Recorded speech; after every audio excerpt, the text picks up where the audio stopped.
I don't do intros. How you guys doing today?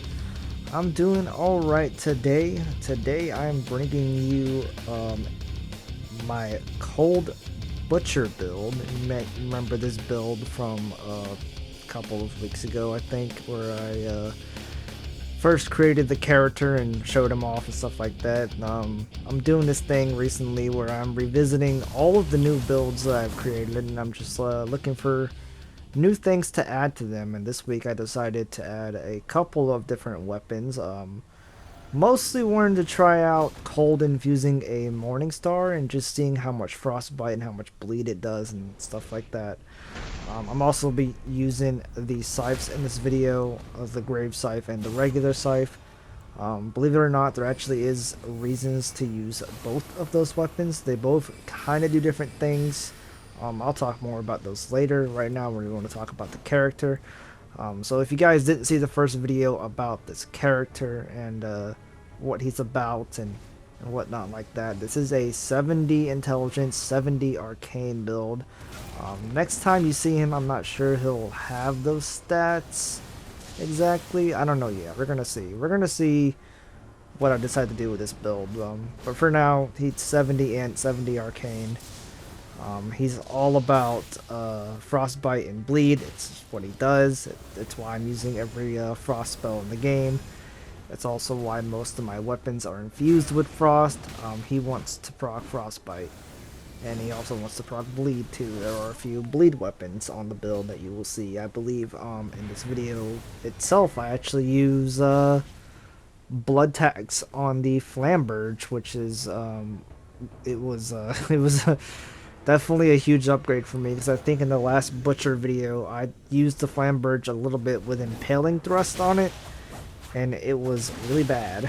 That was mainly because I cold infused it. This time I decided to blood infuse it with blood tax, and the result was a lot more damage output. But you'll see that a little bit later. Right now I want to talk about the character itself. By the way, guys, if you guys want to see all my stats, equipment, all that stuff, all of that will be at the end of the video.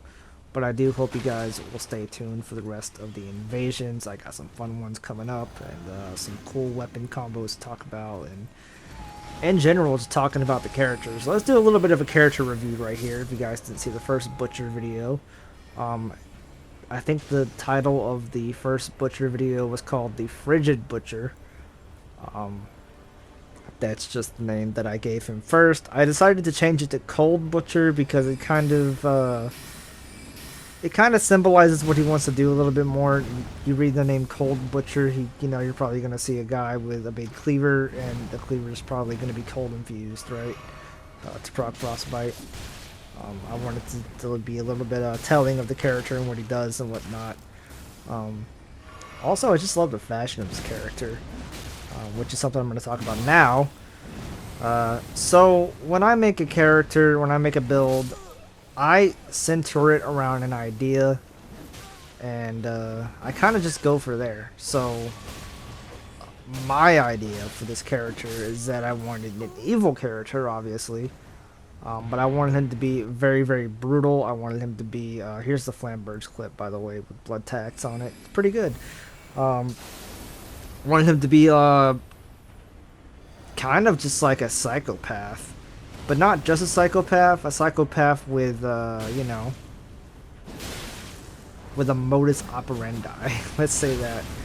That's something that the FBI applies to serial killers. Spoiler alert, Elden Ring has its own serial killer, the Dung Eater. So if you guys are a fan of the Dung Eater, maybe you should try making your own kind of psychotic killer character, like I just did with the Butcher. So what does the Butcher do? He is a cannibal, kind of like Tarnished Eater. What's her name? Anastasia? Oh, she has a different name every game. If you guys don't know, there's a Butcher woman in every Souls game. There's Mildred, and there's the crazy lady in Dark Souls 3. I'm pretty sure there's others too. But I think her name is Anastasia in this game. The Tarnished Eater Anastasia, I believe. So, the Cold Butcher is a cannibal. He kills people. He kills anybody he can, any creature he can. And he likes to use freezing magic, frost magic, cold magic on his weapons and in his staff to kind of like preserve the body. So he's a little bit ahead of his time, because back in ye old medieval days, they didn't know what refrigeration is to, was to, preserve their food, their meats. But not the cold butcher. He's way ahead of his time, and he's, you know, he's a man of progression.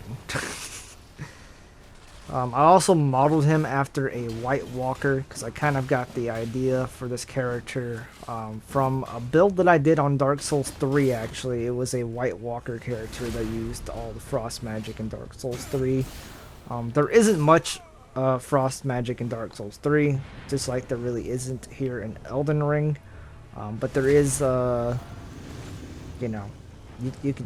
can make any weapon you want do frostbite, right? Pretty much all the smithing weapons. So here's some scythe gameplay. I hope you guys enjoyed the little bit of the Morning Star that I was showing off there. I thought that weapon is fun, and I wanted to try it out, and that's pretty much the only reason that I tried it out. I don't know if I'm gonna keep Storm Stomp on it, just because I had like a lot of weird issues with Storm Stomp. It feels like every time I get Storm Stomped, I am stunned into oblivion, but it felt like I used it on the Morning Star and it just didn't really work. Like 50% of the time, people just rolled through it. So I might do something else with the weapon art on the Morning Star, but I think I'm going to keep it cold infused. I definitely want to add more blood weapons onto this build to make the 70 arcane worth it. If I even keep it at 70 arcane, it might go down to 45. I'm not really sure yet. That's something I should talk about, actually. So recently I found out that the sweet spot for bleed buildup specifically, or any kind of arcane buildup that you infuse your weapon with, it has to be what you infuse your weapon with. So in this case, I infused my weapon with frostbite, right? So your arcane scaling only applies to the first infusion and not the second one. So the scythe right here, right, it has inherent bleed on it, but it won't be affected by the 70 arcane. It kind of just stays the way it is. But the thing about frostbite is that it scales with intelligence, right? Poison and blood, and I think if you can't rot infuse a weapon, but yeah, you can't rot infuse a weapon. You can make a weapon a cult though. So poison and bleed, they go up depending on your arcane. If they're the first infusion, or if they're already inherently on the weapon and you put more of poison or more of bleed on it, it'll go up even more. So the scythe, or the Morning Star in this case, now that I've switched back over to the Morning Star, the arcane only really goes up for the frostbite. It doesn't really go up for the bleed. And more importantly, the sweet spot for an arcane build, as far as like the build-up goes, is around 45. It does scale all the way up to 80. I'm talking about purely the build-up, how fast it builds up. It does scale all the way up to 80, but like, you get the most bang for your buck at 45. Like, that's like a pretty good cap.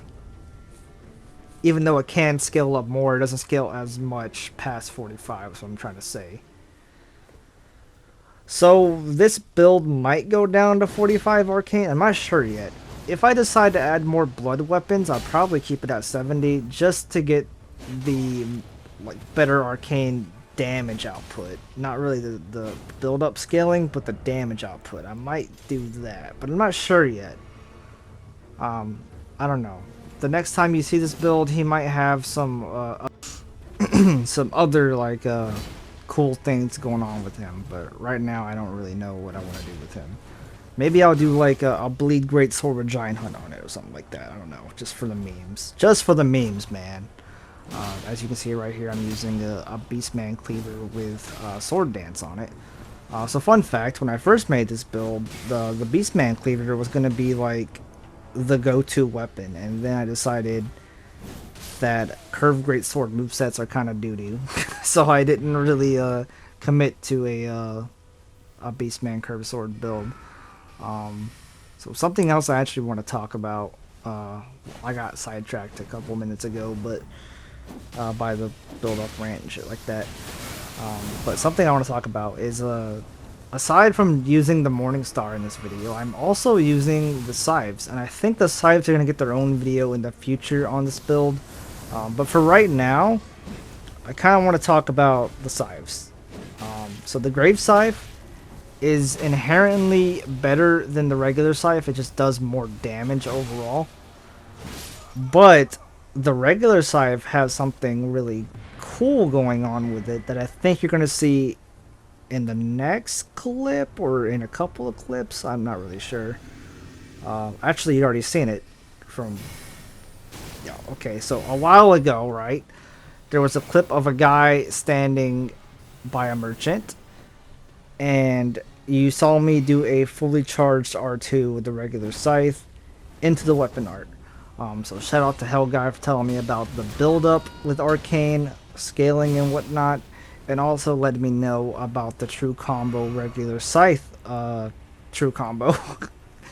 So if you fully charge your R2 with the regular Scythe, not the Grave Scythe, and you go right into Loretta's Slash, it is a true combo that they can't avoid.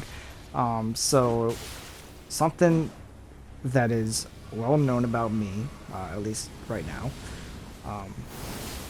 I really love true combos. It's what made Dark Souls 3 a very fun PvP game, and I think we need some more true combos in Elden Ring. So anytime that one is discovered, I immediately want to try it, and try it I did. So yeah, I think what I'm probably gonna do, because I was kind of just testing the damage between the two scythes, and I think that's why the regular scythe was cold infused and not blood infused, was because I was trying to test out the damage, but there's not really a reason to do that. The grave scythe is just, it just gives you more raw damage, so I think in the future, if I keep the regular scythe on the build just for the flashy true combo, then I will probably blood infuse it. That way, maybe I can whip out the grave scythe, get them to be frostbited, and then put on the other scythe, and yeah, to bleed them out. By the way, the Clayman Harpoon magic infused with Ice Spear is probably easily the strongest weapon on this build, without a doubt. I used it in the other video too, where I was first showing off the Butcher. This weapon is just, it's gross. That's all I can really say about it, is that this weapon is fucking gross. But yeah, guys, I'm sorry that I feel a little bit all over the place in this video right here. I just had a lot to talk about and really couldn't process my thoughts. I hope you guys liked the editing of this video. I'm hoping to do a lot more videos like this in the future. But for right now, I'm taking my time. I'm getting the most effect. I don't know what I'm trying to say. I'm trying to get the best footage I possibly can for editing videos and going back over my builds and whatnot. You know, having to come up with new ideas for old builds and all that stuff. I'm just, I'm taking my time with it, and it's been a ride. Anyway, guys, that's it for today's video. I want to thank you guys so much for watching. I feel like this kind of content, it's kind of PvP content, it's kind of build making content, invasions, duels, character building. Don't you go ahead and leave a subscribe, a like, a comment if you want to tell me something. And yeah, guys, trying to make it to 1,000 subs, almost to 500 now. Thank you guys so much. And yeah, fare thee well, peace out, all that fun stuff. I'll see you guys later.